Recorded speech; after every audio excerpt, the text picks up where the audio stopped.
प्रिय विद्यार्थियों, आज हम गौतम धर्म सूत्र के प्रथम प्रश्न के चतुर्थ अध्याय का अध्ययन करेंगे। इस चतुर्थ अध्याय में गृहस्थी के क्या धर्म होते हैं, कि गृहस्थ आश्रम में रहने वाले व्यक्ति के धर्म, विवाह के भेद और उस विभिन्न प्रकार के जो विवाह के भेद हैं, प्रकार हैं, उनसे उत्पन्न जो संतान है, उन संतानों का जो है यहाँ पर वर्णन किया गया है। कि गृहस्थ आश्रम जो है, ये सभी आश्रमों जो हैं इसके ऊपर आश्रित रहते हैं। कि ब्रह्मचारी जब समावर्तन संस्कार हो जाता है, अर्थात जब उसकी शिक्षा की समाप्ति हो जाती है, तो उसके पश्चात गृहस्थ का जीवन प्रारंभ होता है। और गृहस्थ का जीवन प्रारंभ करने के लिए विवाह आवश्यक है। तो विवाह उपरांत वह जो ब्रह्मचारी है वो गृहस्थ आश्रम में प्रविष्ट होता है।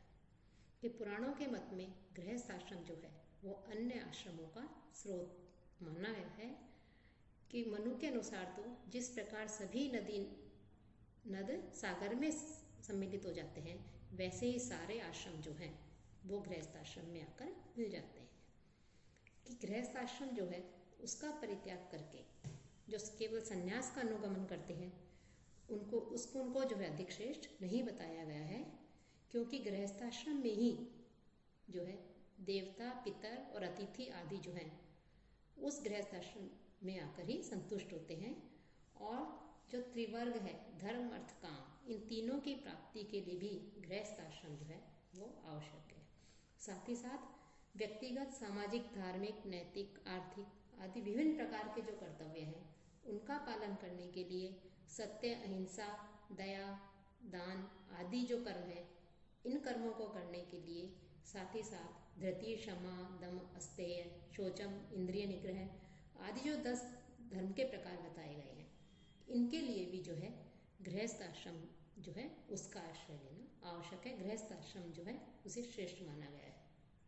गृहस्थ आश्रम के पालन करने से ही मनुष्य जो है वो धर्म का अर्जन करता था। वह तो इसलिए जो है यहाँ पर गृहस्थ आश्रम जो है उस गृहस्थ आश्रम की महत्ता का उसका जो है श्रेष्ठ बताया गया है। कि अन्य सारे आश्रम जो है इसी के ऊपर निर्भर करते हैं, इसलिए गृहस्थ आश्रम का जो है महत्वपूर्ण स्थान है। और गृहस्थ आश्रम में प्रवेश करने के लिए विवाह संस्कार आवश्यक है। तो उसके विषय में अब कह रहे हैं कि गृहस्थ आश्रम में व्यक्ति कैसे प्रवेश करे। गृहस्थ तो पहला सूत्र है, गृहस्थ है सदृशीम भार्याम विंदेत अनन्य पूर्वा यवीयसीम।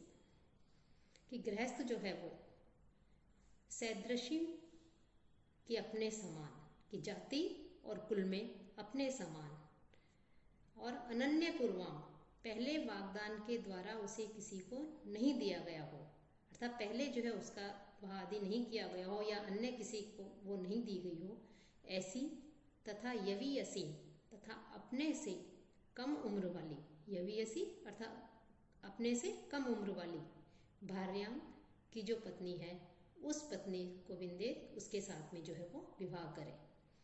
कि गृहस्थ आश्रम में जो प्रवेश करना चाहता है समावर्तन के पश्चात ब्रह्मचारी, तो इसके लिए उसे विवाह करना आवश्यक है। और विवाह के लिए वो जो है अपने ही समान कुल वाली, जाति वाली, और जिसे पहले किसे नहीं दिया गया है वागदान के द्वारा भी, तो ऐसी अपने से उम्र में कम, आयु में कम जो छोटी जो पत्नी है, उस जो स्त्री है उससे जो है वो विवाह करे।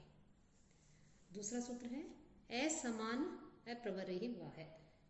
कि भिन्न प्रवर वाले, असमान प्रवर ही, कि भिन्न प्रवर वाले जो हैं उन भिन्न प्रवर वालों में ही विवाह जो है वो होना चाहिए। कि विवाह के लिए एक तो अपने जाति की होनी चाहिए, दूसरा जो है अपने प्रवर वाले नहीं होने चाहिए। कि हम देखते हैं कि जब कोई विवाह आदि किया जाता है तो वहाँ पर जो है गोत्र, प्रवर आदि को मुख्य रूप से देखा जाता है। कि हम सब जो है कहीं ना कहीं किन्हीं ऋषि या मुनियों से जुड़े हुए हैं, अर्थात उन्हीं की संतानें हैं, चाहे वो सूर्यवंशी हो, असुरवंशी हो, चंद्रवंशी हो या किसी भी कुल से हो। कि ऋषियों में भी जो बहुत से ऐसे ऋषि हुए हैं जिन्होंने जो है वेदों का अध्ययन किया, ज्ञान प्राप्त किया, और वो जो ऋषि हैं उन ऋषि के आधार पर ही जो है गोत्र, प्रवर आदि चलते हैं। तो हम जो है दो मुख्य चीजें हैं, गोत्र और प्रवर। गोत्र तो लगभग हम सुनते सभी हैं लेकिन जानते नहीं हम सामान्य रूप से कि वास्तव में गोत्र क्या है। कि गोत्र का अर्थ है कि वह व्यक्ति किस ऋषि के कुल का है।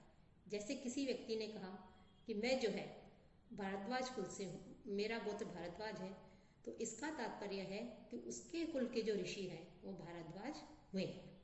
भारद्वाज उनके कुल के आदि पुरुष हैं। तो इसी प्रकार से जो है और भी, जैसे वशिष्ठ हैं तो कोई कहे कि मैं वशिष्ठ हूँ, तो इसका मतलब उनके कुल के जो ऋषि हैं वो जो है वशिष्ठ हैं। और कहीं तो इस प्रकार से ये सब एक गोत्र आ गए। तो एक गोत्र का व्यक्ति जो है उसके लिए गोत्र जो है उन जैसे गोत्र जो है उन गोत्रों से व्यक्ति जो है उसकी और उसके जो वंश है उसकी पहचान होती है। साथ ही साथ अब एक दूसरा है इसमें प्रवर, कि जिसका कि यहाँ पर गौतम धर्मसूत्र में उल्लेख हुआ है, असमान प्रवर ही विवाह है, कि भिन्न प्रवर वालों में ही विवाह करना चाहिए। कि प्रवर जो है इसका अर्थ होता है श्रेष्ठ, कि जो गोत्रकार हैं, जो महान ऋषि हैं, उनको जो है उसके जो पूर्वज हैं उनको प्रवर कहते हैं।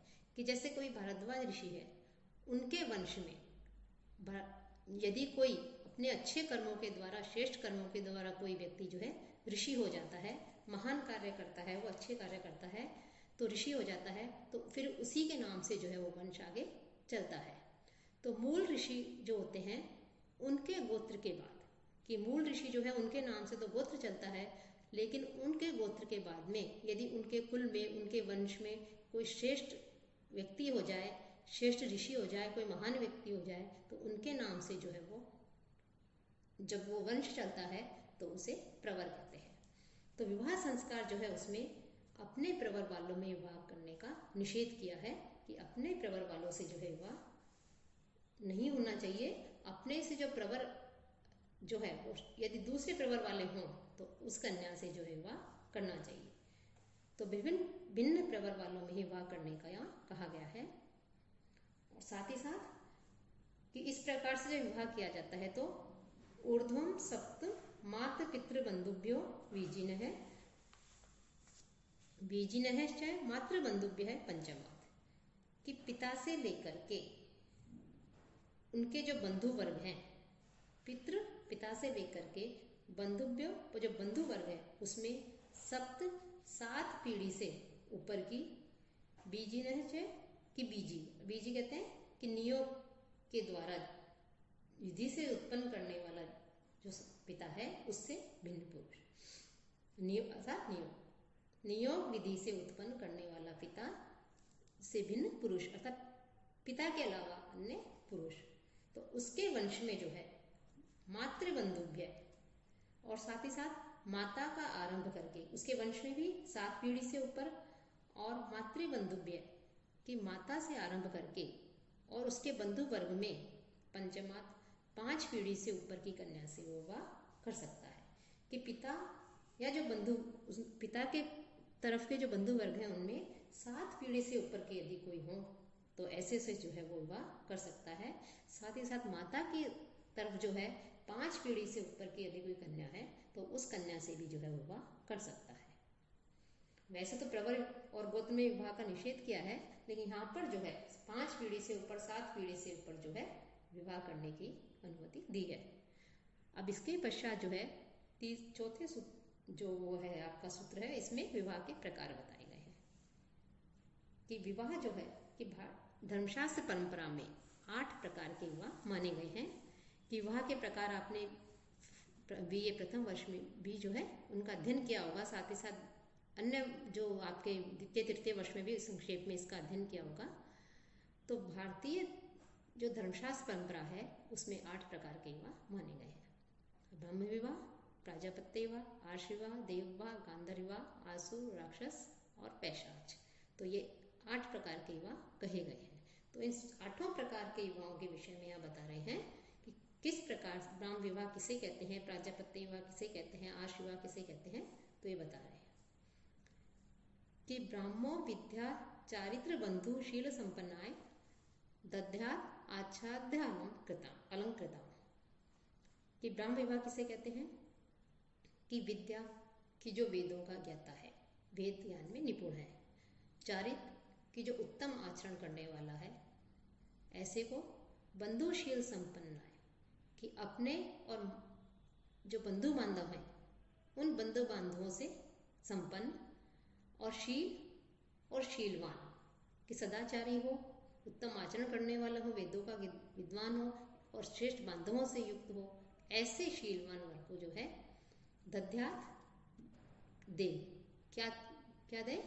कि आच्छाद्य अलंकृता, कि आभूषण आदि के जो हैं उनके द्वारा अलंकृत जो कन्या है, उस कन्या को जब उसे प्रदान किया जाता है तो उसे जो है ब्राह्म विवाह कहा जाता है। अर्थात जिस विवाह में अलंकारों एवं परिधानों से सुसज्जित जो कन्या है, उस कन्या को वेदों का ज्ञाता और सुचरित शीलवान जो व्यक्ति है, उस व्यक्ति को आमंत्रित करके पिता के द्वारा जो उसे कन्या प्रदान की जाती है, जो विवाह किया जाता है, उसे जो है ब्रह्म विवाह कहते हैं। और इस ब्रह्म विवाह को सर्वश्रेष्ठ जो है विवाह, सबसे प्रशस्त विवाह माना गया है। अब दूसरा है प्राजापत्य विवाह, कि प्राजापत्य विवाह जो है इसका तात्पर्य है कि संयोग मंत्र है प्राजापत्य सह धर्मश्चर्यताम इति, कि प्राजापत्य विवाह में क्या होता है? संयोग मंत्र है कि सह धर्मचर्यताम, कि तुम दोनों की सह धर्मचर्यताम, कि तुम दोनों साथ में रह करके गृहस्थ आश्रम के जो धर्म है उन धर्मों का पालन करो। कि सह धर्मचर्यताम, कि तुम दोनों एक साथ रहकर गृहस्थ आश्रम के धर्म हैं, कर्तव्य हैं, उनका पालन करो। तो इस प्रकार के मंत्र के साथ में जब कन्या प्रदान की जाती है तो उसको जो है प्राजापत्य, तो उस विवाह को जो है प्राजापत्य विवाह कहते हैं। कि जब यह कहकर के कि तुम दोनों साथ में रह करके जो है धर्म का आचरण करो, तो इस प्रकार से कहकर के जब कन्या प्रदान की जाती है तो उस विवाह को जो है प्राजापत्य विवाह कहा जाता है। कि ब्राह्म विवाह जो है उससे प्राजापत्य में विशेषता है कि इसमें इस मंत्र के द्वारा सह धर्मचर्यता, कि इस मंत्र के द्वारा वर और कन्या को जो है गृहस्थ आश्रम धर्म का पालन करने के लिए जो है कहा जाता है। तो यहाँ पर जो है ये प्राजापत्य विवाह कहलाता है।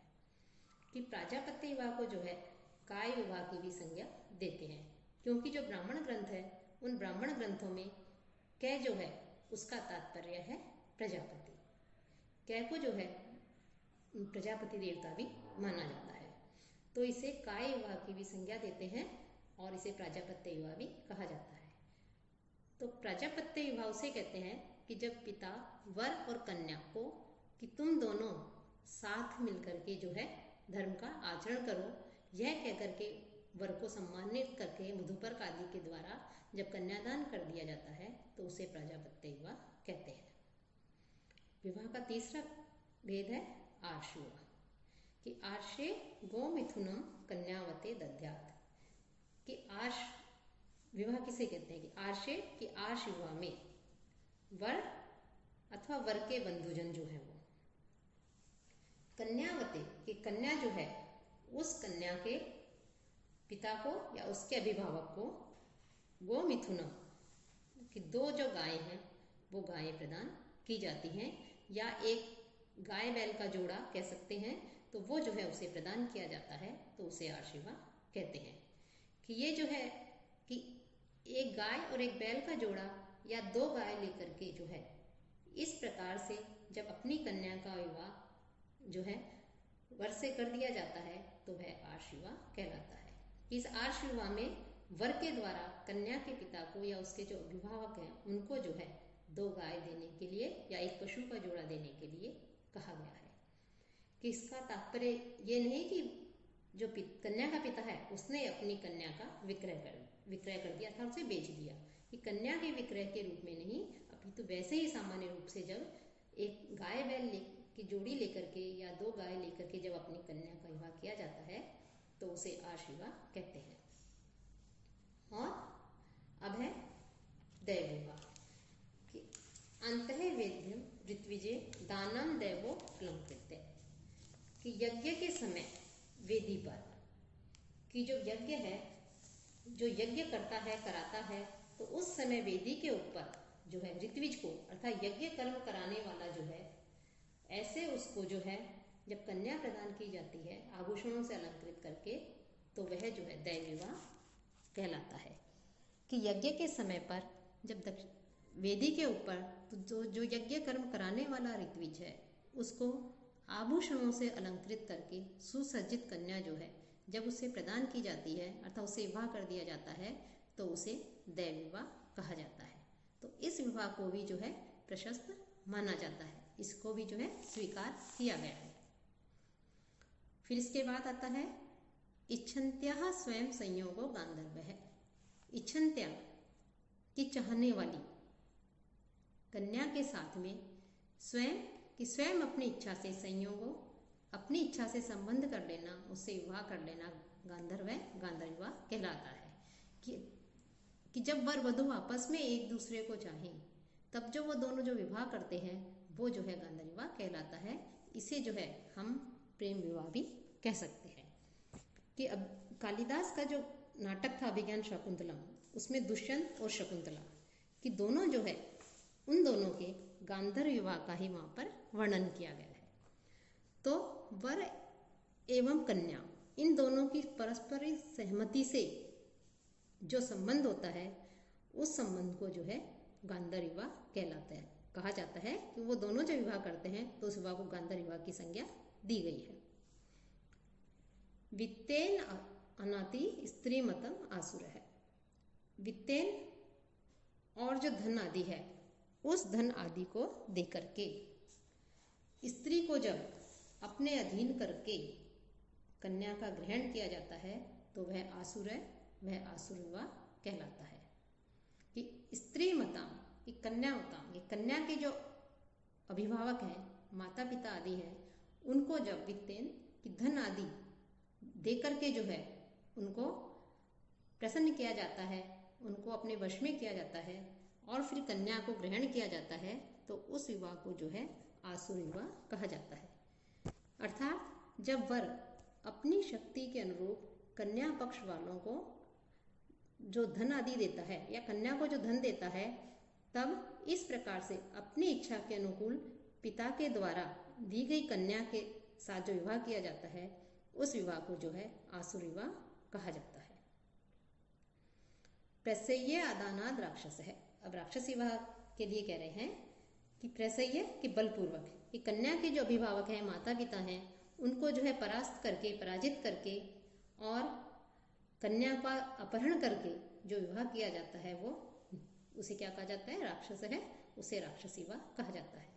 कि बलपूर्वक अपने बल का प्रदर्शन करते हुए कन्या के जो अभिभावक हैं, माता पिता हैं, उनको परास्त करके जब कन्या के साथ में विवाह किया जाता है तो उस विवाह को राक्षस विवाह कहा जाता है।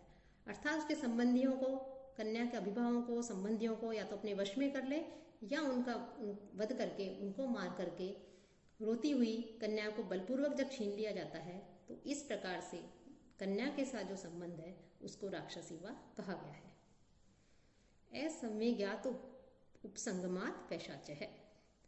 अब पैशाच विवाह जो है 8 प्रकार के विवाह बताए हैं, उनमें ये अंतिम 8वां विवाह है। इसमें कह रहे हैं कि जब कोई व्यक्ति असंवेज्ञात अर्थात उसे पता ही नहीं है वह कि उसके साथ क्या हो रहा है, तो ऐसी सोई हुई, उन्मत्त, मूर्छित ऐसी कन्या के साथ में जब वो संबंध स्थापित करता है तो वो जो है पैशाच है, पैशाच विवाह कहा जाता है। इसे निकृष्ट एवं महापातक कार्य भी कहा जाता है। कि जब कोई व्यक्ति चुपचाप से किसी सोई हुई कन्या के साथ में, किसी मूर्छित कन्या के साथ में या कोई उन्मत्त प्रमत्त जो कन्या है उसके साथ में जब संगम करता है तो उसे जो है पैशाच विवाह कहा गया है। तो इसे जो है, इस विवाह को जो है निंदा की गई है और इसे सबसे निकृष्ट माना गया है।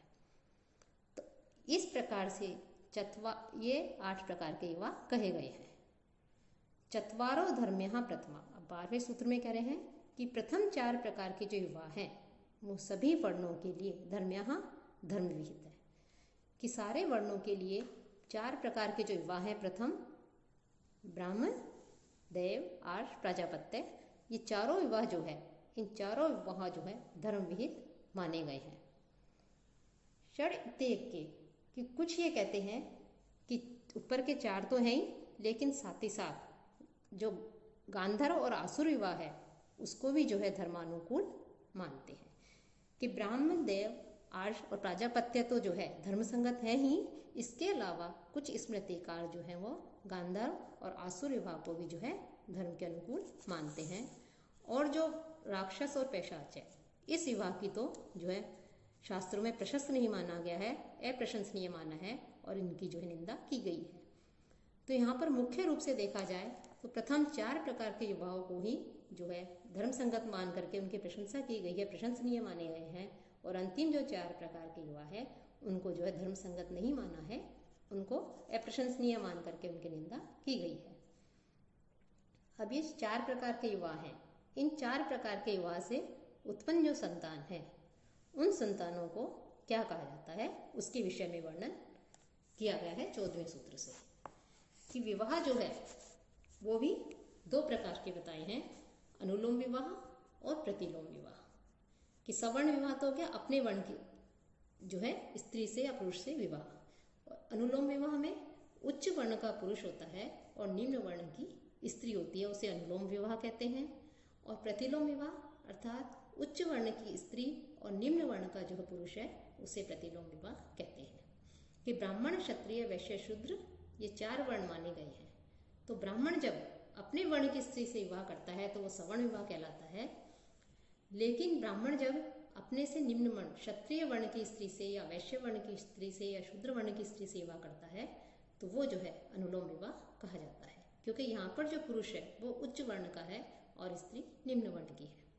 कि प्रतिलोम विवाह में जो है स्त्री तो उच्च वर्ण की होती है और जो पुरुष है वो निम्न वर्ण का होता है। कि ब्राह्मण वर्ण की स्त्री यदि क्षत्रिय वर्ण के पुरुष से और वैश्य वर्ण के पुरुष से या शूद्र वर्ण के पुरुष से विवाह करे तो उसे जो है प्रतिलोम विवाह कहा जाता है। तो ये अनुलोम और प्रतिलोम विवाह है, इनसे उत्पन्न जो संतान होती है उनको भी जो है नाम दिए गए हैं। उसके विषय में हम अगले व्याख्यान में चर्चा करेंगे।